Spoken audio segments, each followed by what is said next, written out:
Welcome back to the Dopesick Show you won't get sick of. I'm Spencer and this is Sasha. I spent most of my 20s in federal prison, but I've been off heroin since April 9, 2010. Got a lot of stories about the stupid stuff I did to get put in prison. I also got quite a few stories about the crazy stuff that actually happened when I was in federal prison.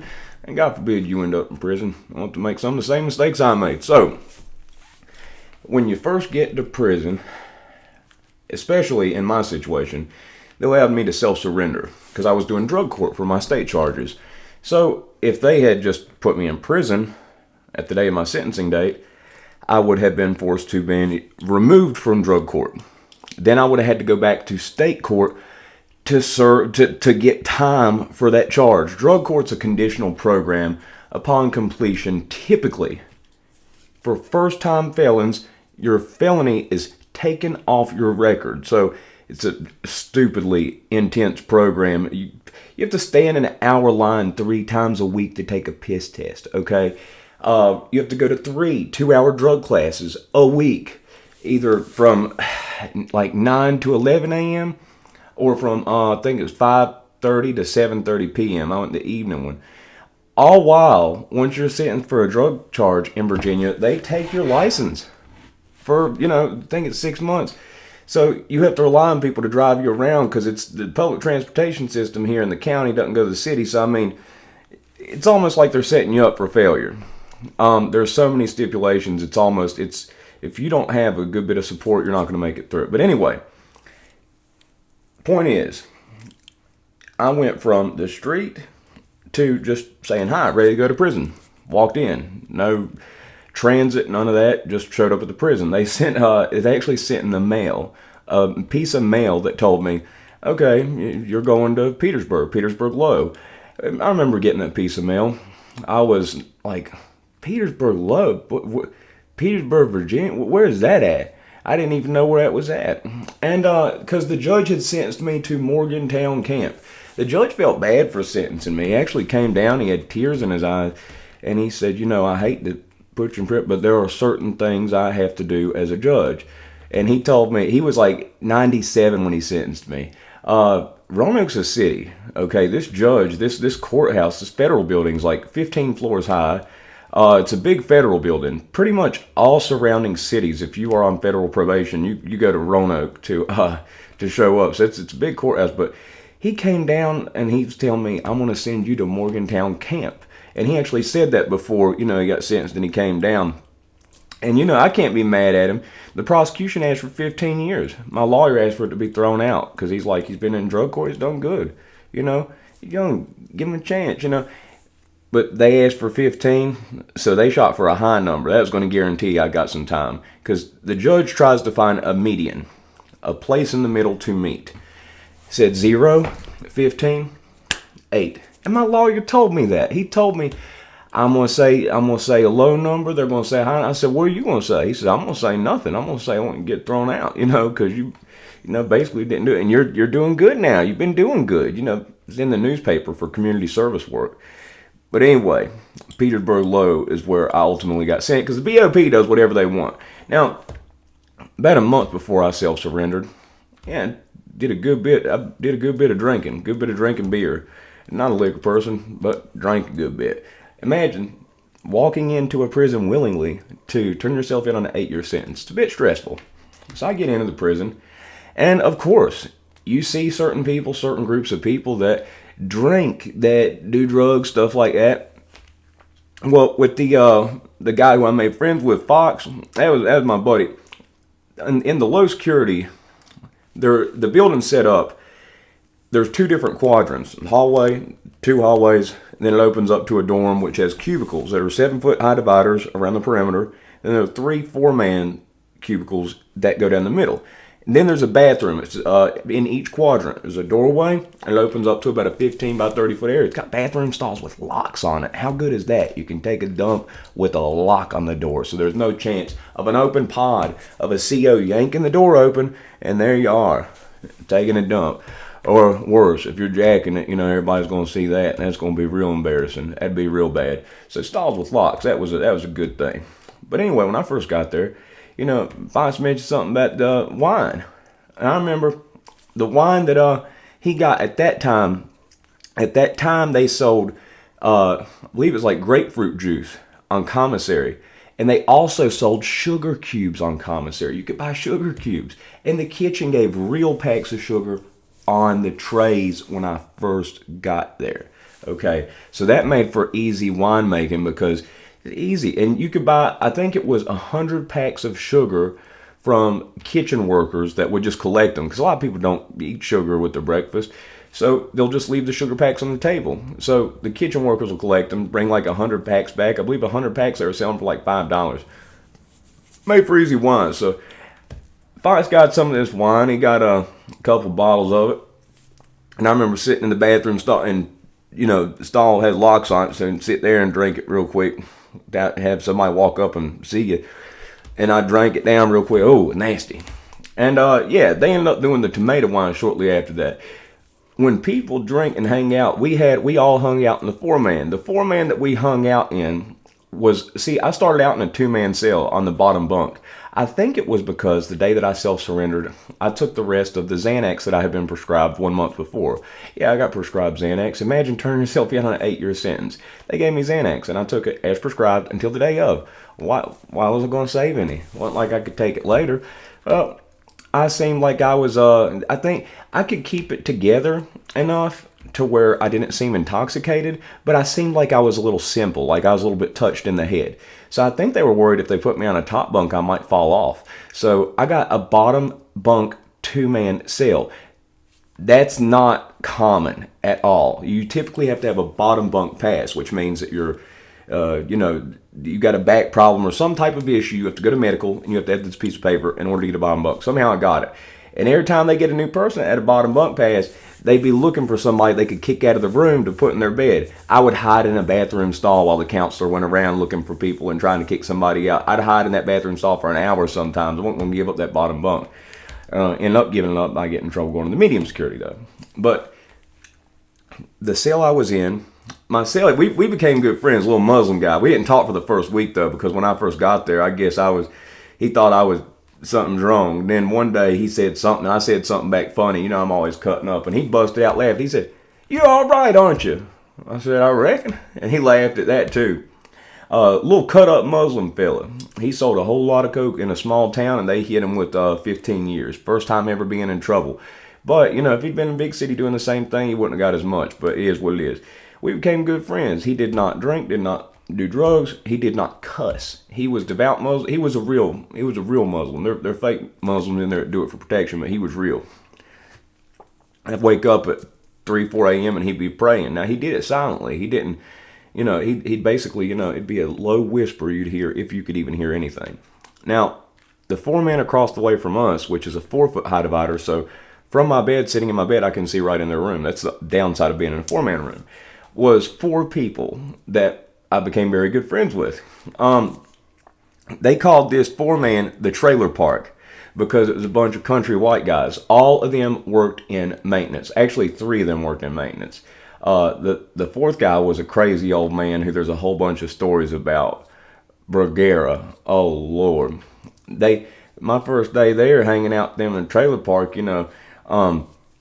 Bergera, they said something to him that made him mad or something. He said, "You want me to get your stick for it?" He said, No, it's all right. I'll go get it. He sat down and he went, knots welled up on his head, beat himself in the head with this stick. I think he did it for kicks. But anyway, we would hang out in that four-man and we drank tomato wine.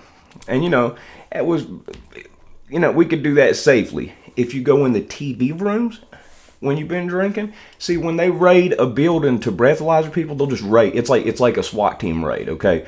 They have about 5, 10 cops rush in. Surprisingly, we typically got a tip-off from COs, and we knew when they were going to do a raid ahead of time. There's some cool COs in there that would tip people off, and somehow, I don't know which ones were tipping off, but somehow we got the word ahead of time, like every time.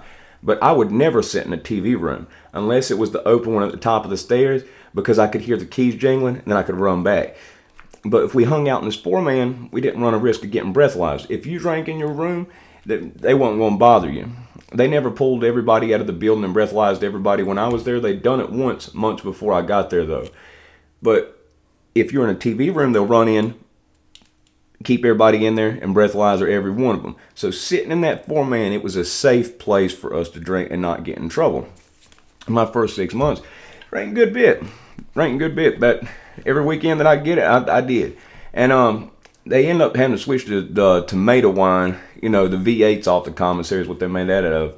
And we'd hang out in there and we'd drink. Now, when people drink, a lot of people, it has a different reaction on different thing that it makes people do. Some people get mad. Some people want to fight. Some people get sad. Some people get depressed and cry. For me, it just made me, I'd just sit there. You couldn't tell that I'd even done it. You couldn't. But some people get like, I don't know. There's something chemically that happens with certain people to where certain people are just belligerently annoying. Yeah. So we'd hang out there and we'd drink, and then every once in a while somebody'd end up getting a little too mouthy, and a lot of times it was split up, this, and that. Now, sometimes people drink and they think they're being funny by saying stuff, but they'll say insults that aren't funny. They cross the line. See, I don't play with people like that because I can't take it. First off, I don't play with people like that because I don't think it's respectful. I don't, there's things you can make fun of, like behaviors that somebody has. Behaviors are something you make fun of, but making fun of the person, about something that certain people get touchy with that stuff. So basically what happened was this particular time that I'm talking about in question, there was a person that was there. I'd say they were in their mid-30s, probably about 6 foot tall, probably about 200 pounds, but they weren't like cut up or anything. They were just, average build. But I mean, it's bigger than I am. And, they got to drinking and they started doing that stuff. Like, they think they're being funny, but they're just being a dick. And, and I say something back, well, then I start cracking back at them. You're going to make fun, you're going to say something like that to me. I'm not going to get hateful, man. I'm going to zing one back at you, and hopefully that's just going to end it. We can keep on quit doing that, So anyway, it went back and forth a little bit, and it just like the tensions were they were building up. I could sense this. You know what I mean? You can sense it, and like something like that, a few key things to keep in mind. You never turn your back on somebody that is a potential threat to you. Number 2, your distance management. That's all a fight really is. If you look at professional fights, it's distance management. Whoever can manage the distance is the person that's often gonna win the fight. Knowing that it's gonna happen and knowing when the attack's gonna happen, seeing it ahead of time, being able to react, but being ready to react. Telling yourself, okay, be ready to move quick. And going into prison, I watched a lot of YouTube, but they didn't have prison YouTube back then. They had Fleece Johnson, who's going to get your butt. So I was scared to death, going in, and I still was paranoid about that, even though I seen. And I'll tell you, for my first few months in there, I thought, man, they hide the cameras good up in here. There weren't any cameras. Low security didn't have any camera anywhere in any building. 2 cameras, outdoor rec. Indoor rec didn't have cameras. But so that made for a lot more fights. Then I saw at the medium. The low security had quadruple the fights because there were no cameras. And a good many of them never got caught. So anyway, this particular time, I sense it's coming, And if something like this happens, I'm not just going to stay seated if this person stands. I'm going to stand up and I'm going to stretch, act like I'm stretching, leg got a cramp, and I'm going to prop myself up. I'm not going to stay seated. If I stay seated, they're standing up, they'd pop me in my head while I'm sitting down. Then if I'm down, I might have a hard time getting back up. They done got the first few off on me. And a lot of times a fight lasts 10 to 30 seconds. And whoever was the first one to jump on the person, if you get knocked out, you might not have a chance to get back at them because they might separate it, anything else. But anyway, it keeps going and this and that. First he's standing up, but he keeps cracking it, jokes, and I say something back. I zing one back at him. And it goes back and forth like that for a minute. And ultimately, I was ready for this because it's a tactic I've seen used many times, and it's a tactic that I've countered a few times. Before people sneak you, before they throw a sucker punch, a coward punch to try to hit you when you're not expecting it, instead of just fighting you like a man, they'll look away or they'll go, and then, swing back, and then swing back at you. But anyway, what was I getting ready to say? Oh yeah, so he looked away and he did that, and I was expecting it. I saw it coming. I knew he was going to do it. I sensed this was inevitable, and he swings and go right under it, ducked right under it, and I get him in a body lock. So basically, like both my arms are under his arms, and I'm on the side of him, and I've got both my hands clasped like this around his waist.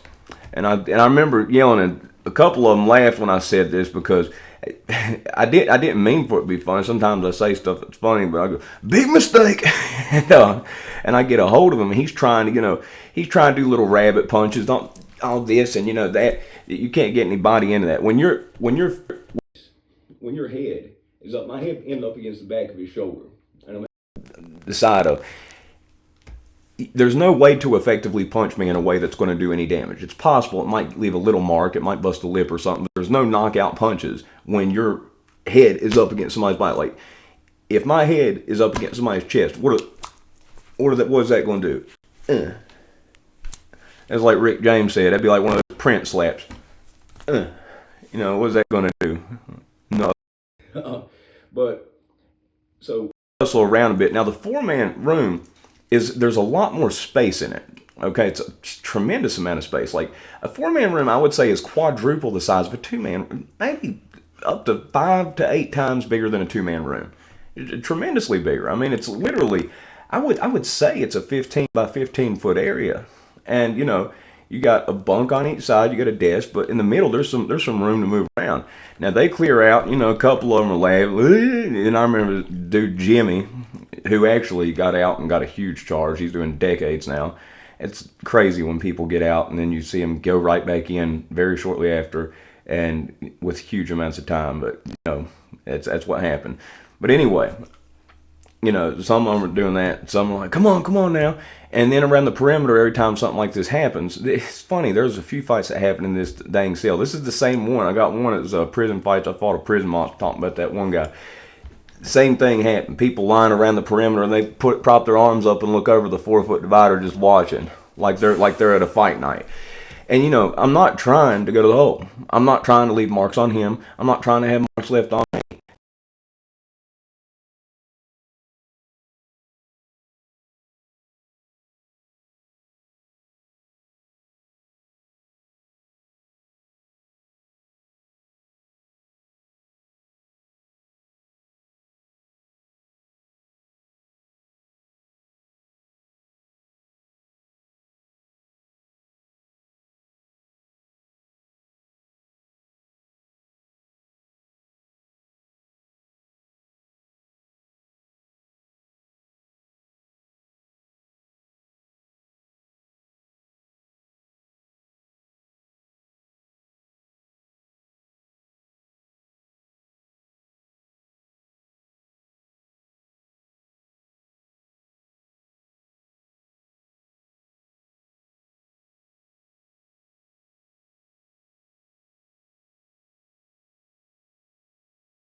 let him know you're not getting up. And if I want, basically one arm was around his head. It's basically like a headlock pin where it's kind of a sit out. I could have slapped him in his face many times I wanted to, punch him in the face. He couldn't have done nothing back to me. You know, there's nothing he could have done. He was stuck, and he didn't know how to get out of it. And it's a hard pin to get out of, even if you do know it. It's a judo pin that, you know, even jiu-jitsu guys, a lot of people have trouble getting out of it. It's a pin that you can learn incredibly easily. It's my favorite one. You can learn it in a matter of an hour. I could teach this to somebody where they could effectively hold down somebody that is 50 to 100 pounds heavier than them, and there wouldn't be anything they could do about it. You have been active past few days, haven't you? Need attention. Anyway, if you liked the video, press the like button. If not, that's 20 minutes and 57 seconds of your life in which you'll never get back. The video from yesterday I was going to put on the second channel. I switched over last night. See, I do all this from my phone, every bit of it. I'm talking to my phone right now, looking at myself in the phone. So, when I switch accounts, it stops the upload. I went back on my account, my regular, this to look at it, and I wasn't thinking about how when I switched it, it stopped the upload. So I'm getting this uploaded. Hopefully it's up on time. Got a little bit of a late start today. And as soon as this uploads, I'm going to upload it on the other channel, the other video. And I'm going to try to do an additional one there today too. Getting more in the rhythm of that, getting a routine. Once you get a habit down, it's all good. But where I'm still developing that habit and building it, I apologize for that not getting up yesterday, because I am doing a video every day there too. I'll leave the comment pin in this comment section, and I'm sorry that did not get up last night. I didn't much think about switching the account stops the upload. Also, if I don't leave YouTube on the phone, it uploads at a snail's pace. Also, the Wi-Fi where I live is terrible. It takes 20 hours if I upload a video on the Wi-Fi. So I have to turn the Wi-Fi off of my phone and use the data, or else it takes 20 hours. It doesn't work. Sorry, I've been a little bit inactive on the comments here recently. It's a messed up time of year for me. And, you know, go through stuff mentally, you know, kind of a little, you know, I talk about mental health issues, got some getting through it and all that, but also just sleep habits, staying up on the live, talking to people, and then just trying to juggle a lot one time. But I'm getting it down, so, you know, I'm still getting the video up on here every day, and I'm going to get one up there every day too. Be back on it, and I'm going to go back and respond as many comments as I can, but I apologize that I've been a little bit less on the comments than I normally have, because I really do try with everything I can to answer as many as I can. But the past week, I've been off on it, and that is my fault, and I'm sorry. Anyway, hope you liked the video.